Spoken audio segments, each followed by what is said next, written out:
se simte, dar pisica da nu cântă. Și noi cântăm cu dânsea, hopa, țunia, țunia, hopa. Toată lumea toată-i încântată de pisica talentată. Hopa, hai că-i bună, hopa, nu e o glumă, toți în casă pe costică să le mai aduc o sticlă.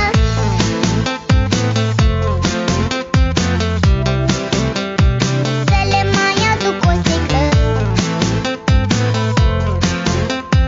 Toți în casă pe costică să le mai aduc o sticlă.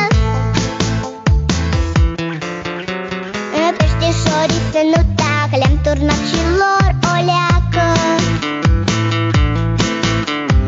Numai rațele din curte mute au fost și-au rămas mute. Nu știu ce o să fie mâine, dar acum la toți e bine. Cum să vede, măi Costică, sigur n-a fost apă în sticlă. Dar ce-o fi fost acolo,